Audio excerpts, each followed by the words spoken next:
I'm at the University of North Dakota today, and I have an interview with Joe Peterson. Hello. And good morning. Good morning. And Joe's with me, and we have kind of abbreviated time here, but we're going to have a good time talking about where Joe has come with his aviation career. What part of the United States did you come from, Joe? Because I am interviewing a lot of students here, and they're from all over the place. So. Yeah, I'm from Minnesota, just northeast side of the Twin Cities, Minneapolis, St. Paul, in a little suburb called Matamita that no one's heard of and no one can pronounce. So. Sounds like an Indian name. Yeah, it is, yeah. It's actually Indian for White Bear Lake, which is a town just adjacent to where I live. I was going to say, it's close there. Yeah. So you grew up in northeast Minneapolis, so you're in an urban area. How did you get started in aviation? my dad actually got his pilot's license when he was in college. He went to Bemidji State. So he got his pilot's license in, I think, the early 70s, flying a little 150.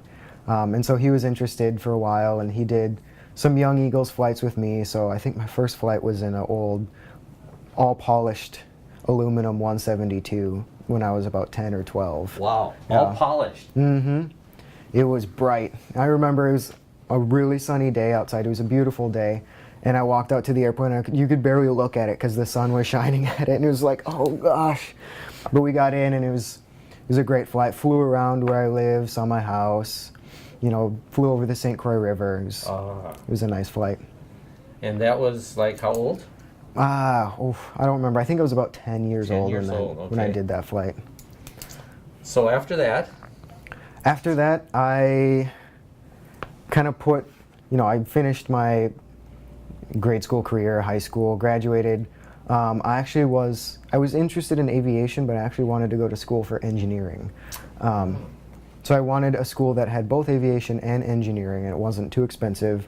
So I was looking around at the U, at Duluth, up here, and I decided to come up here and I was engineering my first 4 years of school. Here your first? Yep. So we have a mechanical engineering with an aerospace focus. And that's what I did. I got my pilot's license my second year here, and continued to take engineering classes. I got about 100 credits of engineering before I decided to switch to aviation full-time. So I've had an extended career here at the University of North Dakota, but. And so what prompted you to make the switch from engineering to aviation? When I took our 102, which is our private pilot course here, Aviation 102, it was probably my most fun class I've ever taken here, up until the time I switched. It was a lot of work. It was 5 credits. You had class 3 days a week for an hour, plus you had 3 days a week of flying time. But, I was able to sit down and work on all that stuff and get my private pilot's license done quickly, just because it was so much fun. It didn't feel like doing homework, sitting down and doing worksheets and stuff. It was a lot of fun and a lot of, really enjoyable to be able to work on something and then go out in the airplane and actually do it and kind of see the results right away. So that was kind of the first little thing in the back of my head. Was like, maybe I could do that for a career. But I continued with engineering. And the more I got into it, the less it kind of seemed like what I wanted to do, because I wanted to work with my hands and I wanted to work with people and kind of not do the same thing every day. And engineering was, kind of more of at a computer or at a machine, sitting at a desk in an office, doing repetitive stuff. And I kind of, the more and more I got, the more I'd look outside and it's a beautiful day. I could be flying right now. And so I finally decided to make the switch to aviation, and I switched to flight education. So I kind of want to go into the general aviation side of things, and kind of teach people and get young pilots, get people interested in aviation. So that's kind of the path that I took here at UND. And so you spent 4 years in engineering. Yep. So you got a degree? No, I did not. Close. I got 100 credits. So I was like 2 semesters short of getting my degree, and I decided to switch. Switch over. And now where are you at in the aviation program? I am in my final year, so I'll be graduating in May of this year, or May of next year, I suppose. May of next year. And that will you'll be a double I at that point. I'll be a MEI. An so MEI, okay. I have my CFI right now. I'm working on my double I right now, and in the spring I'll take my MEI course. Great. And so everybody that comes in and talks to me, they're just excited about all the job possibilities. And I think it was Luke that was in yesterday and just gotten a class date with SkyWest. So what are the job opportunities for where you're headed? They're actually very good. I had an interview with Cessna, or Textron Aviation, they're now called Cessna Beechcraft, last Thursday. So I'm going to follow up with them. I applied for 2 positions, going to go on and apply for more. This is convenient, I have a cross country that I'm going to do. So my friend and I are going to go over to Duluth and tour the Cirrus factory. And we've talked to salespeople there. You know, we might do instruction there. My dad has 2 airplanes that he's got a Diamond DA-40 that he uses because he flies himself for business. And then he bought a hangar and it came with a Piper Cherokee. So, yeah, I know. It was pretty rough. So he's in the process of getting that fixed up. It sat for about 10 years. So he's getting that fixed up. And so my brother wants to get his pilot's license. My dad wants to get his commercial license. So if nothing else, I'll go home and I got 2 students right away. And, you know, I might start a flight school out of Anoka County, just north of the Twin Cities. Sure. And, you know, try and get people interested. So a lot of possibilities for you. A lot of options right now for me, yeah. And have you discounted doing anything like this? Somebody was in yesterday that wants to work in firefighting out in the mountains someplace. There's so many different things. Yeah, there are. I haven't ruled anything like that out. I haven't really looked for any opportunities like that. I'm kind of playing it by ear at this point. I'm seeing what opportunities come up. You know, interviewed with Textron because they were on campus, and gonna go talk to Cirrus because I've talked to them a couple times, and my dad knows the owner of the company and one of the sales reps in the region. So I'm just kind of putting out feelers everywhere. You know, I've got friends that are graduated already that are flying out west doing aerial photography and flying cargo and stuff like that. So I might call up them and see what kind of opportunities they have right now. Sure. So you've done a lot of networking through the time that you've been here. So yeah, that's a great way to do it. Yeah, and I mean, it's really easy to network here. We've got, you know, the reason I got connected with the sales rep from Textron is because one of my professors knows her, and he was just like, hey, you're in town, come and talk to my class.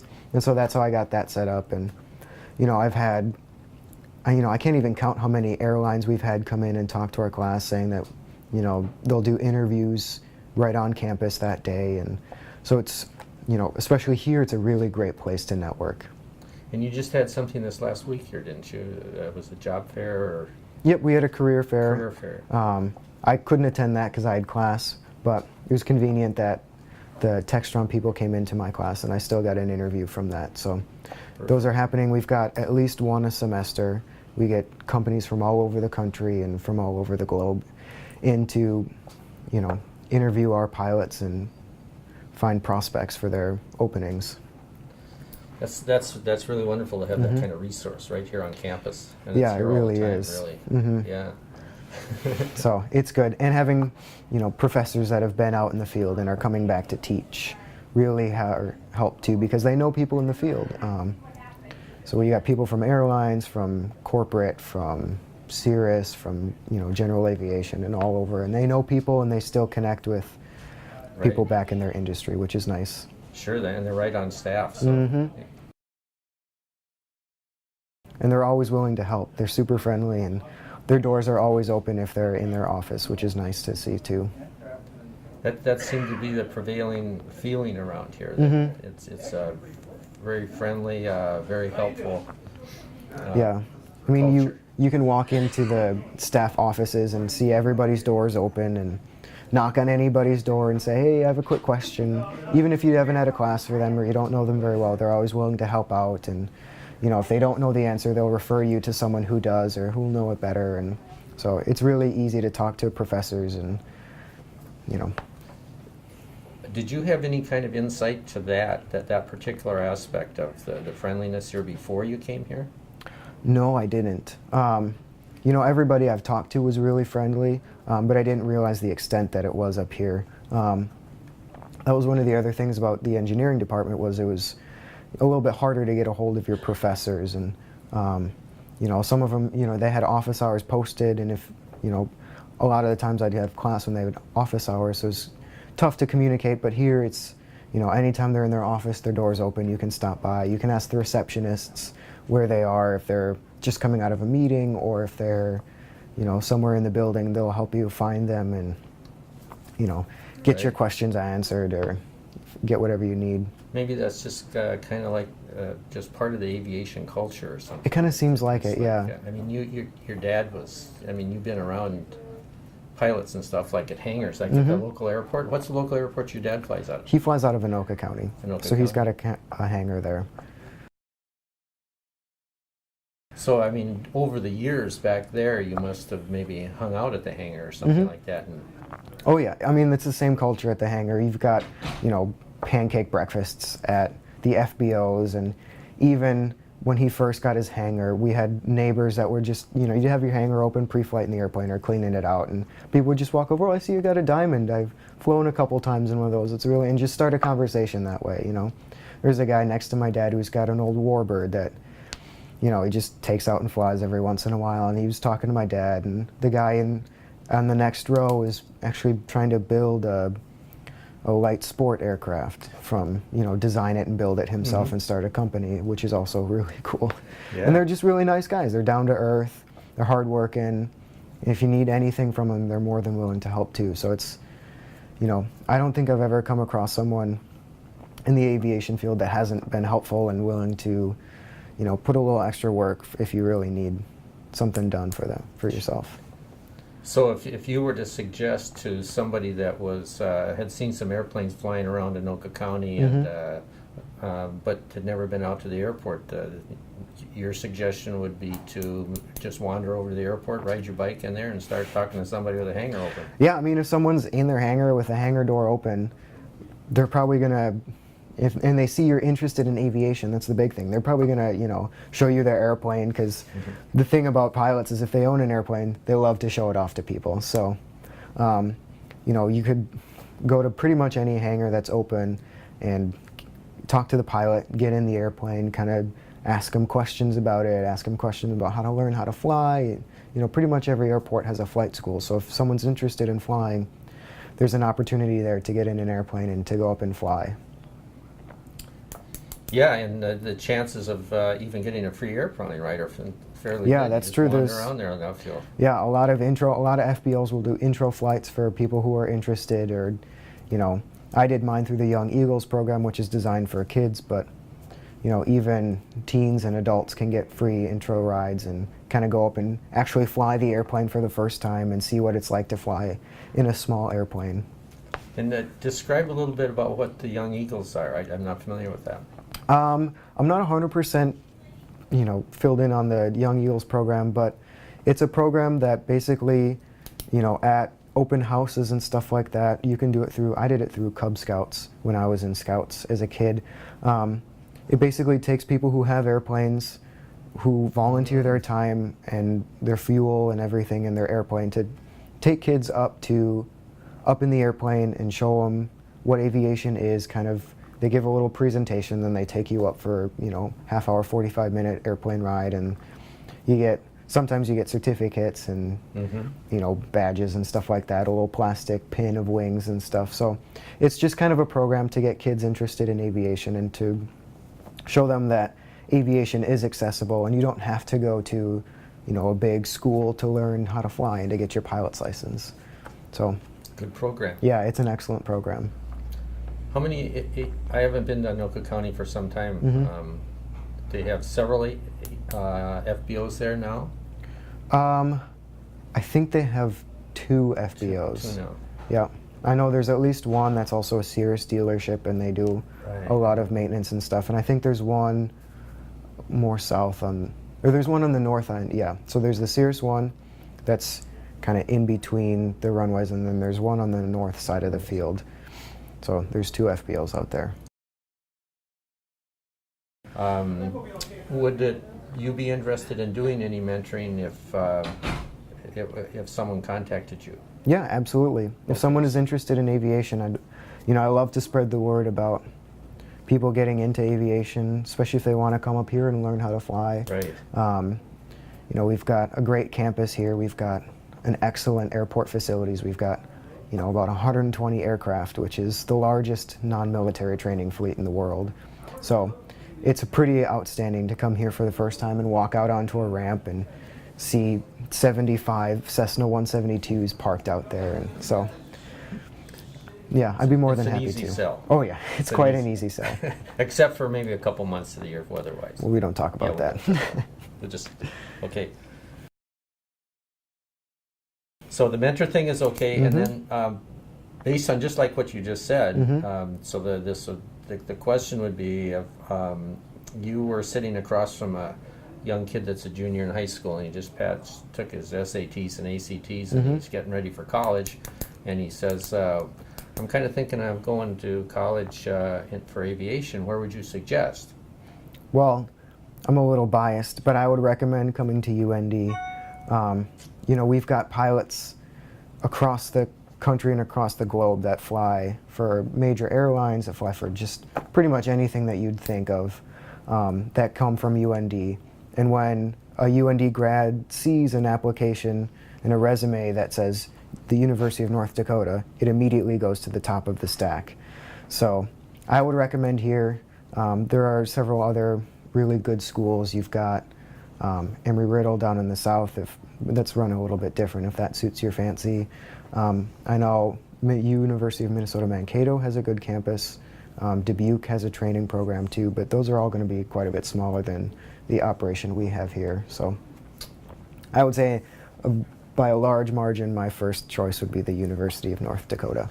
But you definitely would advise going to a school that had a specific aviation program as far as the university. Oh yeah, I would say go to a school with a dedicated aviation program.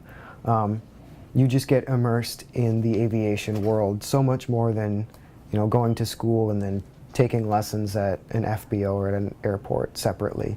Here you go to school for aviation, you fly all the time. I just got back from a flight. This morning? This morning, yep. No, I have a flight tomorrow morning too. So it's nice out there today. I was just out at the airport. It was it's so smooth up there right now. It's beautiful, yeah. And you're surrounded by people who are interested in aviation as well. So talking aviation all the time. So it's pretty much 4 years where you can nerd out on aviation, which is exactly what I was looking for. So sure. Yeah, I mean, because I went here originally for engineering, oh, that's right. The aviation department was a plus, but I didn't I wasn't fully aware that how large of a scale UND was on the aviation program. So I came here looking at the engineering school and the overall campus and the cost too. Being from the Twin Cities, I think it's almost exactly 330 miles from campus to my house. So it's something that if I need to go home over the weekend, or I can go home for Thanksgiving, something like that, but it's also far enough away to where it's, feels like a different place, and it is separate from the Twin Cities area. I really liked the campus on here. North Dakota is not known for being a very scenic place, but as far as Grand Forks and the town and the campus goes, the university does a very good job at making it seem like a good small college campus, and the buildings are close together, and you've got quads in between everything, and the landscaping's excellent, and the buildings are, if they're not new, they're maintained well, and they put technology in all the buildings, and they just redid 2 of our buildings here, and they're building a new UAS center on the west end of campus, and so they're putting a ton of money back into the campus and back into the students, basically, is what they're doing, which is really good to see. And the last thing is the cost. Yeah. Being from Minnesota, all my friends applied to the U of M. I applied to the U of M, but looking up here, even not being from North Dakota, I could still get tuition at almost a third of the cost is going to the U of M. So even now, my tuition for a year is less than 10 grand, which is something you don't really see. Yeah.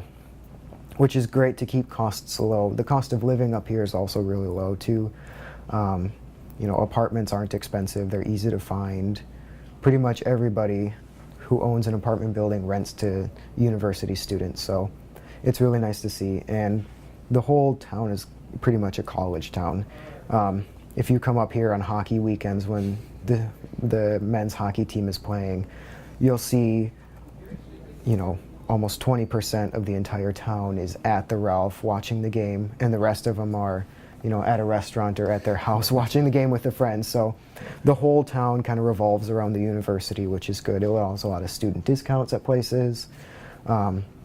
Employers are more flexible about classes and stuff like that. So it's just a really good environment here. We've got several different colleges, and you know, we've got, I think, over 100 different majors that you can do. So, you know, if you want to take different classes, you can. You know, I'm in one of the choirs here on campus, and I took a photography class, and you know, you can take physical education classes. So I took ultimate frisbee and volleyball, and you know, we've got like scuba diving classes and rock climbing and all this other stuff. So it, you know, while you're here to do aviation, you can also go to the other schools and go to the other classes and really broaden your education and make connections outside of the aviation world as well, which is something that is also a good plus here.